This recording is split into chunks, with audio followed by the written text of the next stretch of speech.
This is the Upper Room at Legacy. So many of us, we have lives where, we've got spouses, we've got children. Maybe you don't have those two things. Maybe you've got activities, maybe you've got social things that you're a part of. But we get to the end of our day and all we ever focus on are the negative things. We think about what we didn't get done at work. We think about the pile of stuff that's left on our desk. We think of the deadlines. We think of, what went on during the course of the day that maybe affected us negatively or that we didn't like, or maybe we had a coworker that said something or did something that, wasn't exactly what we wanted them to say or do. When you get to the end of the day, like anything else, you need to have a process. And part of that process is, first of all, you got to acknowledge some of the good of the day. And I always like to start with that. So as I'm on my drive home, and I've got a little bit of a drive home, and it doesn't matter. You don't have to wait till you get back to your home or your apartment or wherever you may live. It can be in the car. That's sometimes it's one of your few times where you're actually alone. But start the process there and focus on some of the good things and go through and just kind of talk to yourself about what went well today. What did I do well? What did my teammates do well? What did my coworkers do well?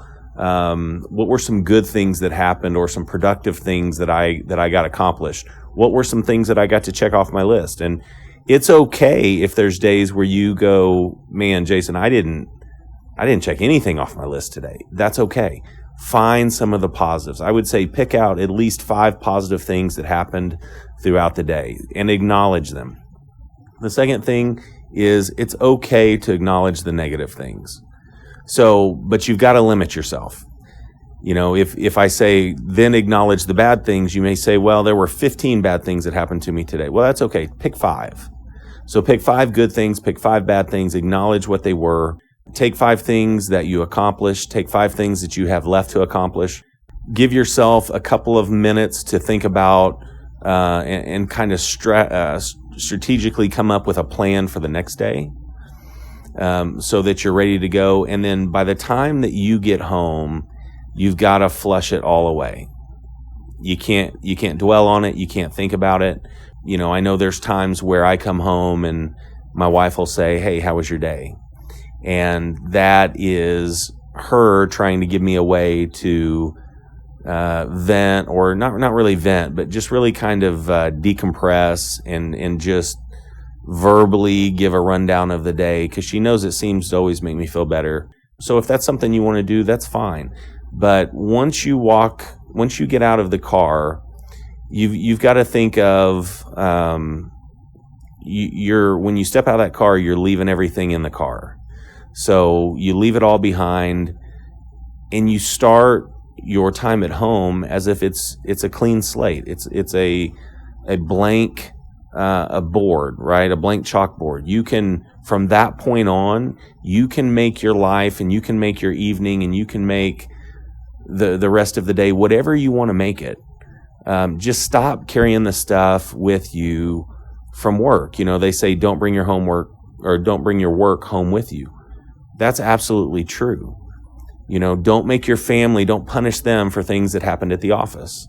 When I say punish them, don't not be your best self because you're dwelling on what went wrong today or what you've got to do for tomorrow. Be in the present moment. Be with the ones you love. Be with and develop and be present in the relationships that you have. If you need some time alone, there's a lot of people out there that they need some alone time to decompress. Again, that's that car ride home. Clean the slate, be ready to move on, be present in the relationships, be present in the conversations, be present in the time that you spend with your loved ones. If that's the situation that you're in, have some fun, get your joy back, and just know that there's always tomorrow. And you can accomplish everything that you need to accomplish tomorrow. There's always more time. There's always another day, and it's going to be okay. It's not going to pile up, in a way, your work or your tasks that are not done. They're not going to pile up and overwhelm you and cover you up. We've talked about a little bit about how fear and anxiety are 2 different things. fear is actually a good thing, right? Fear is you're out taking a walk at night and a dog starts chasing you and they're barking and you're alerted and you start looking for places that you could escape to get away from a dog. I mean, that's fear. That's healthy. That helps keep us alive sometimes. Anxiety is different. Anxiety is where we take something that has no power over us whatsoever, we give it power, and then it enslaves us. So things like worrying about tomorrow, worrying about an upcoming meeting with your boss, worrying about a performance review, worrying about, guys, there's nothing that you can do. There's nothing for you to worry about. So just be present. That's the biggest thing, is just be present when you're away from the office, and finish your day on a note where you can go to sleep at night peacefully and joyfully and ready to start the day tomorrow.